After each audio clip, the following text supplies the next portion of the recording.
하나님의 말씀은 요한복음 4장 20절부터 26절까지 말씀입니다. 공독하겠습니다.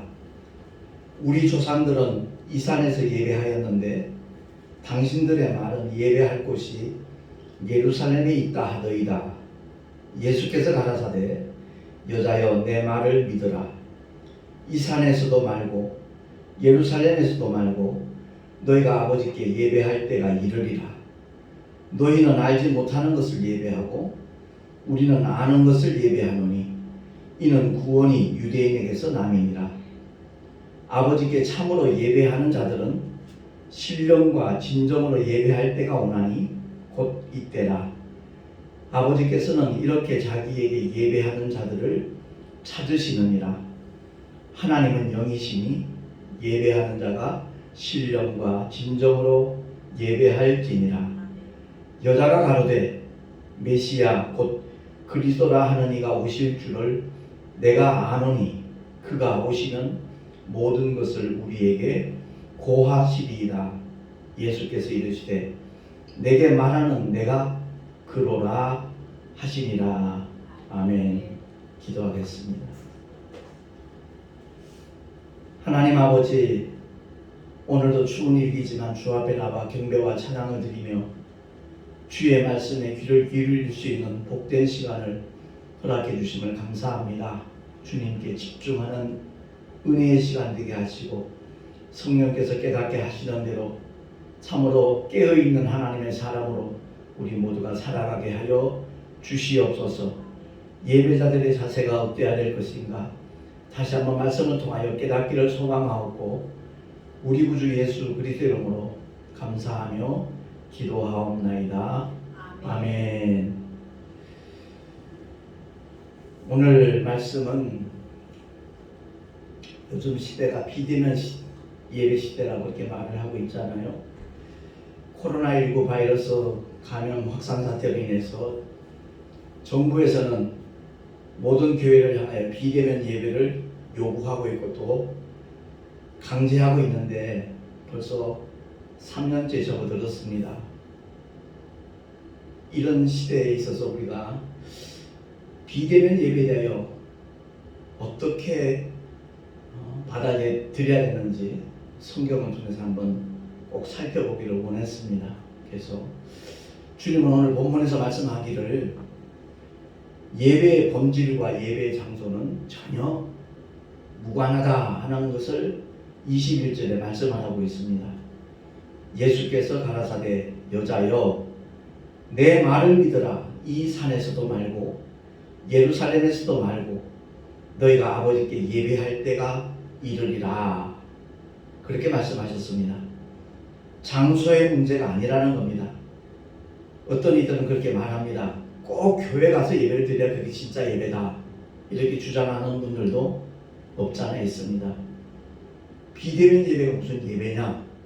이렇게 말씀하는 분도 적지 않은 수라고 저는 그렇게 여겨지더라고요. 근데 하나님께서는 그것을 말씀하는 게 아니라는 거죠. 여기서 비대면이라는 말은 목사와 성도들 서로 이렇게 마주보고 예배하는 걸 그걸 비대면 예배라고 하는 거거든요. 보지 못하고 따로따로 이렇게 예배하는 것을 말하는 거죠. 마주보면 대면 예배라 이렇게 말합니다. 그건 인간적인 입장에서 하는 얘기고요. 분명히 우리가 기억해야 될 것은 하나님을 예배할 때마다 나는 과연 하나님을 대면하여 예배하고 있는 사람인가, 그것을 짚어볼 수 있는 영적인 감각이 우리에게 꼭 필요한 줄로 믿습니다. 주님이 분명히 요한복음 2장 19절에서 21절에 이렇게 말씀하셨거든요. 주보에 나와 있는 그 말씀 한번 합독하겠습니다. 시작. 예수께서 대답하여 가라사대 너희가 이 성전을 헐라 내가 사흘 동안에 일으키리라. 그러나 예수는 성전된 자기 육체를 가리켜 말씀하신 것이라. 아멘.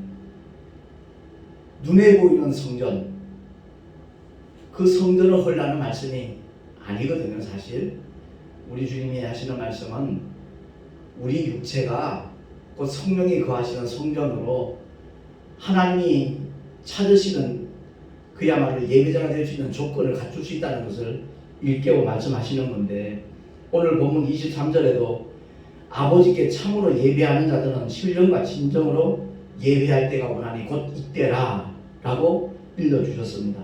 제가 부흥회 가면 그런 질문을 많이 했습니다. 지금까지 얼마나 많은 예배를 드렸습니까? 그런데 그 예배들 가운데 과연 하나님이 받으신 예배는 얼마가 되는가 생각해 보셨습니까? 그 얘기 꼭 합니다.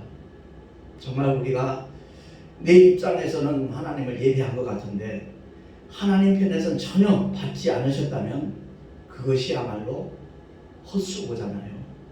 하나님과 전혀 무관한 시간들이 되고 마는 거잖아요.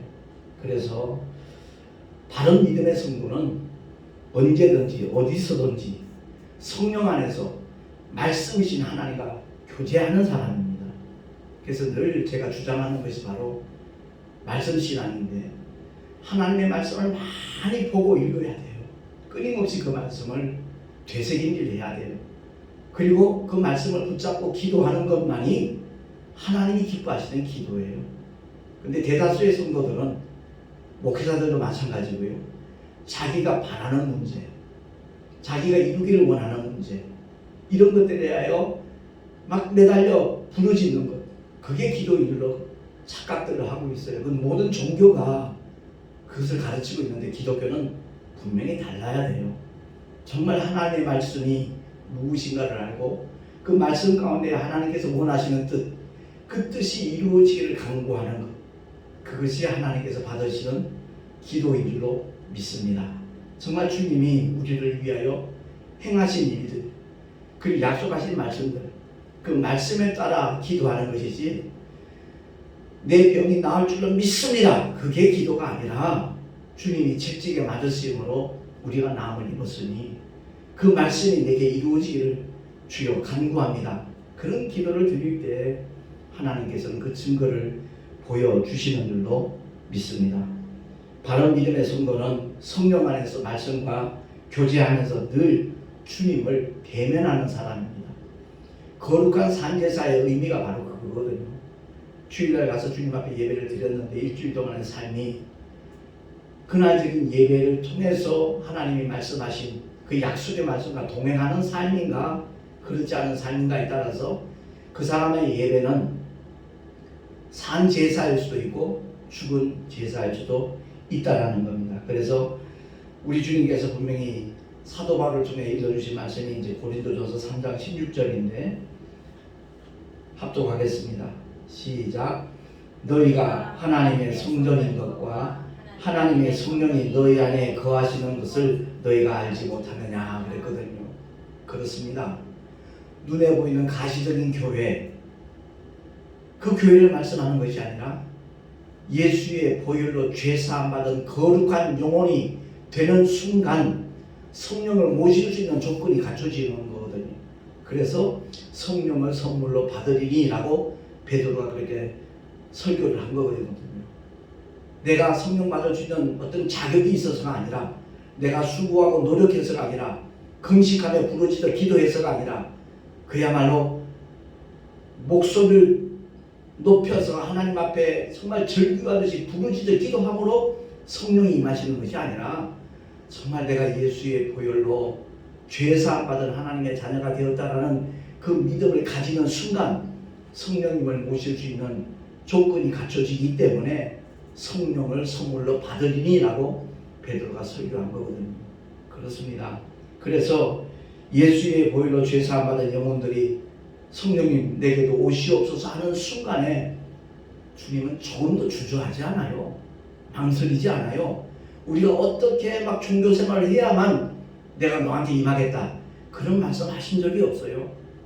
믿는 자에게 약속하신 성령, 바로 구하기만 하면 임하시는 줄로 믿습니다. 그래서 누가복음을 통해서도 그 좋은 것을 주시지 않겠나, 그 말씀이 바로 아버지의 성령을 가리키는 거라고 구체적으로 일러주고 있거든요. 그래서 저와 여러분은 정말 신앙생활을 하면서 예배 드릴 때마다 하나님께서는 설교자를 통해서 말씀을 하시고 성도는 그 말씀을 믿음으로 순종하는 것, 그것이야말로 하나님이 기뻐하시는 예배라는 것 꼭 기억하시기를 예수 이름으로 부탁합니다. 그런 믿음의 사람을 주님은 찾고 계셔요. 오늘날 현대 교육들은 새로운 설교를 굉장히 선호해요. 그러면 새로운 설교 들으면 저 목사님 설교 잘하신다 또 그렇게 평가를 해요. 결코 그렇지 않아요. 3년 6개월 동안 주님이 공생의 기간 동안에 가시는 곳곳마다 같은 말씀하셨어요. 예? 새로 만나는 모든 자들에게 가장 대표적인 가르침이 산상수훈이에요. 마태복음 5장 6장 10장에 나와 있는 그 산상수훈을 가르쳐 지키게 하라고 주님은 제자들에게 분부하셨어요. 그야말로 산상수훈을 깊이 이렇게 우리가 살펴보면요, 구약의 율법하고는 비교가 안 돼요. 구약의 율법은 엉성한 망이에요. 엉성한 그물이에요. 얼마든지 조그만 물고기는 다 새 나갈 수 있어요. 그러나 산상수훈은 촘촘합니다. 절대 아무도 빠져나가지 못해요.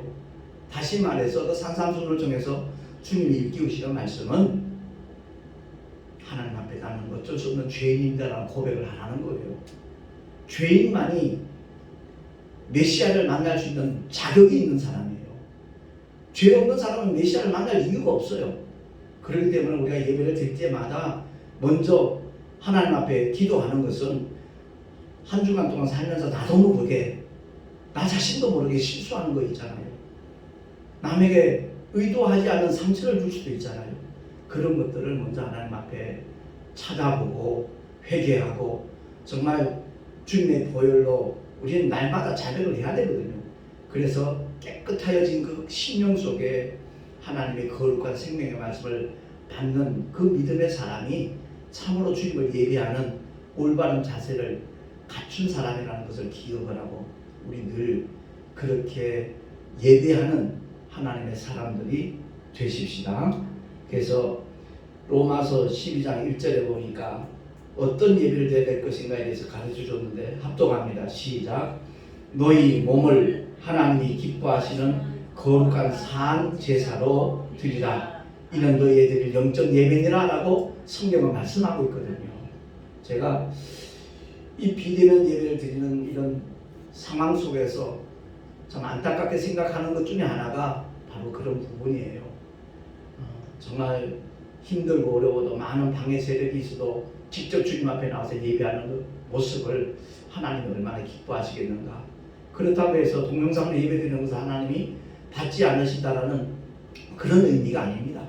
어떤 자세로 어떤 마음으로 하나님을 예배하는가, 거기에 대하여 하나님은 그야말로 그 예배를 받으실 수도 있고 그렇지 않을 수도 있다는 것을 우리는 기억을 해야 되는 겁니다. 제가 한 일주일 전인가 택시를 탄 손님에게 이제 복음을 전했더니 그 사람이 하는 말이, 아니 그렇게 30몇 년씩 목회를 하시면서도 어떻게 예배드리는 날도 모르세요? 이러는 거예요.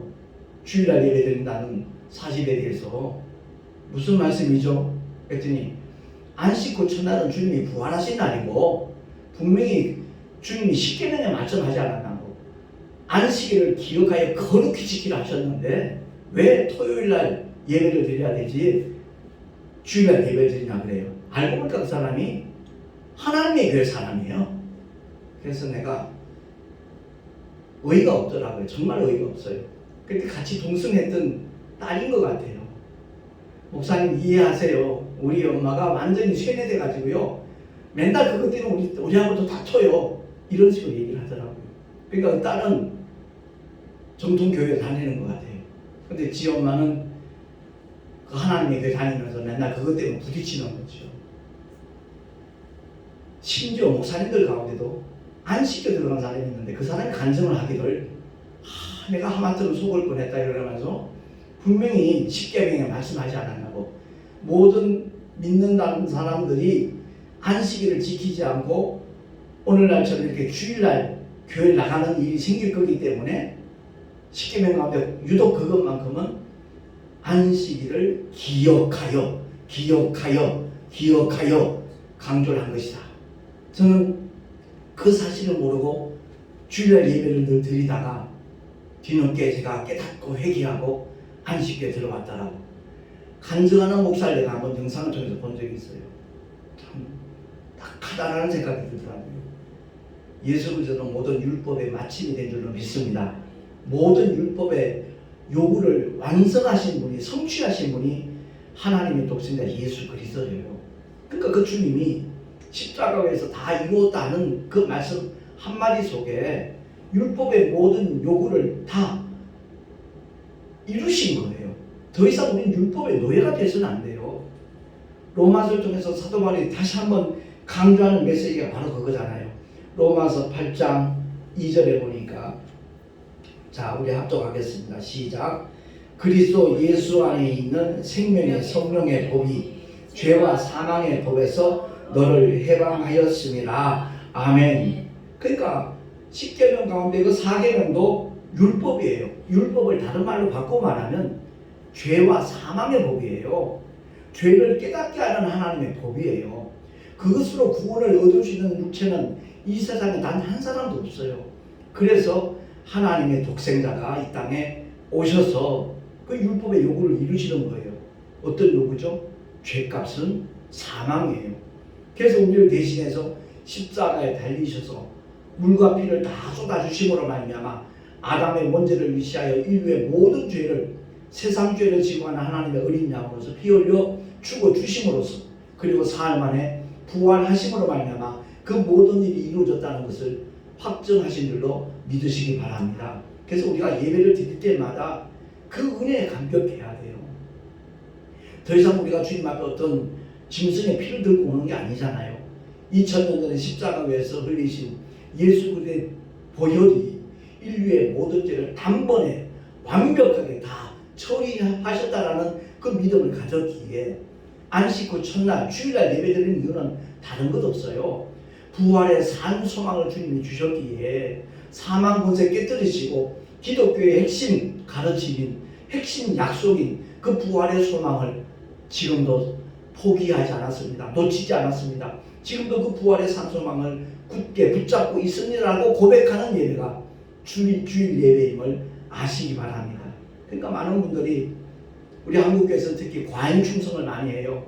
어떤 충성하죠? 너무나 많은 종류의 예배를 만들었어요. 그리고 다들 그 예배에 동참해야만 믿음 좋은 사람인 것처럼 가르쳐요. 강요해요. 아니요, 성경 어디를 봐도 그것을 요구하신 적이 없어요. 정말 주님이 원하시는 예배는 그 계시록을 봐도 마찬가지예요. 밤모섬에 유배되어 있던 사도 요한이 주문 맨 밑에 나와 있으니까 우리 한번 합독을 하겠습니다. 시작.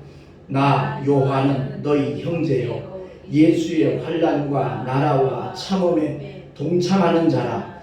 하나님의 말씀과 예수의 증거를 인하여 반모라 하는 섬에 있었더니 주의 날에 내가 성령에 감동하여 내 귀에서 나는 나팔 소리 같은 큰 음성을 들으니 하면서 쭉 7교회에 대한 하나님의 말씀을 전했거든요. 여기 보면 분명히 주의 날이라고 나와 있어요. 안식 후 첫날 성령이 임하신 날이기도 하고 주님이 부활하신 날이기도 하고 오순절 마가다락방에 성령이 임하신 날이 바로 주일이에요. 그렇기 때문에 우리가 예배할 때마다 왜 주일날 예배 드리는 걸 알아야 돼요.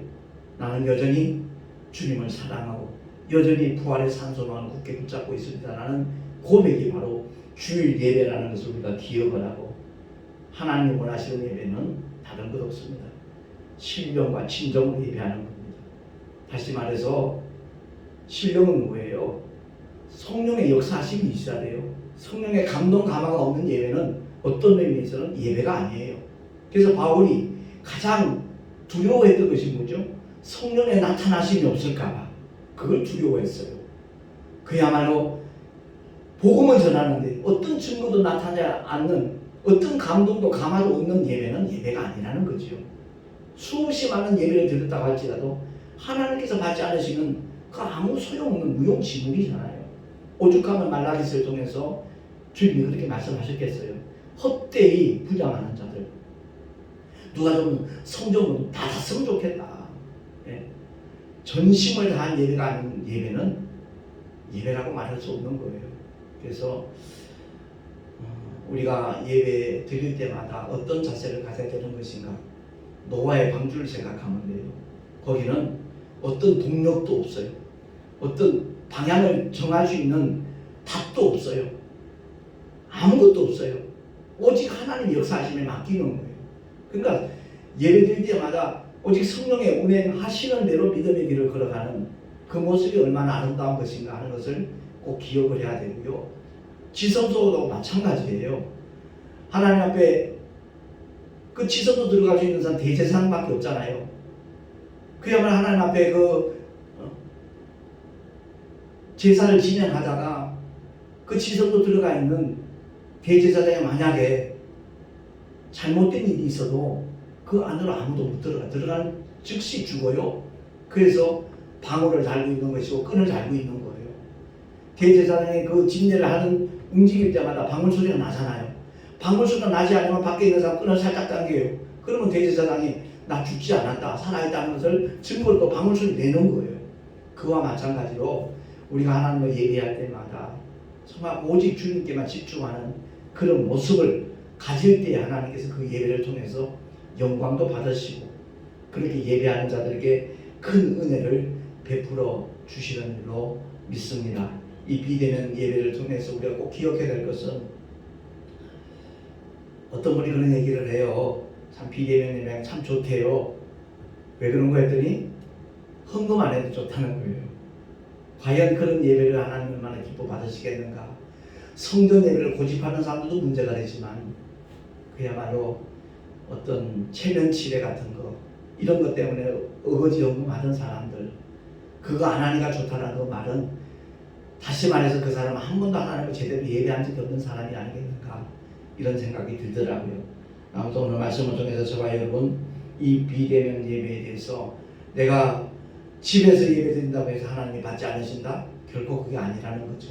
어떤 형식에 구애받지 않냐고 정말 어떤 상황 속에서도 전심으로 하나님을 찬양하고 정말 주님께 집중하며 예배하는 그 예배를 하나님께서 기쁘시게 헌행하신다는 것을 기억을 하고 날마다 하나님이 받으심직한 그런 예배자가 될 수 있기를 예수 이름으로 축원합니다. 기도하겠습니다. 하나님 아버지 은혜를 감사합니다. 오늘도 주의 진리의 말씀을 통해서 우리가 어떤 자세로 예배를 드려야 될 것인가 다시 한번 살펴보게 하시니 감사합니다. 우리는 예배할지라도 주님이 받으시지 않는다면 그게 무슨 의미가 있겠습니까? 거룩하신 하나님 아버지 주님 앞에 최상의 영광을 돌리는 예배자가 될 뿐만 아니라 삶의 현장에서 끊임없이 하나님의 생명의 말씀 진리의 말씀과 함께하는 그러한 우리의 삶이 되게 하여 주시옵소서. 우리 구주 예수 그리스도 이름으로 감사하며 기도하옵나이다. 아멘. 교회 소식 주보를 참고하시기 바랍니다. 요즘 부산에 사시는 장로님인데 아무튼 모델하우스에서 준비했던 그 모든 물티슈라든가 그런 것들이 남아서 택시 전도에 활용하라고 주시는 귀한 장로님이 계셔요. 그래서 거기에다 우리가 물티슈에 이제 스티커를 붙여가지고 유튜브를 소개하고 있는데 그걸 보시는 분들마다 은혜 받을 수 있도록 중보 기도해 주시면 참으로 고맙겠습니다. 우리 다 같이 드린 예물 위하여 잠시 기도하고 축도로 예배를 마치도록 하겠습니다. 하나님 아버지 주 앞에 예배하며 11조와 10가지 모양의 감사 예물 그리고 선교 예물 또한 주일헌금 주님 앞에 드렸습니다. 아버지 기쁘시게 받아주시고 이 예물이 쓰여지는 곳마다 하나님의 영광이 나타나게 하시되 정말 주님의 거룩한 생명이 많은 사람들에게 공유될 수 있도록 은혜 위에 은혜를 더하여 주시옵소서. 드린 손길들마다 복되게 하시고 가는 곳곳마다 주의 평안이 나눠지게 하시고 그 삶 자체가 하나님의 영광 가운데 이루어질 수 있도록 역사하여 주시옵소서. 우리 구주 예수 그리스도 이름으로 감사하며 간절히 축복하며 기도하옵나이다. 아멘. 이제는 우리 구주 예수 그리스도의 크신 은혜와 하나님 아버지의 영원하신 사랑하심과 보혜사 성령 하나님의 내주 교통 인도하심과 축복하시니 오늘 예배하는 모든 하나님의 사람들 머리 위에 그 가정과 자녀들과 또한 주께서 피로 값주고 서신 모든 교회들 위해 지금으로부터 영원토록 함께 있을지어다. 아멘.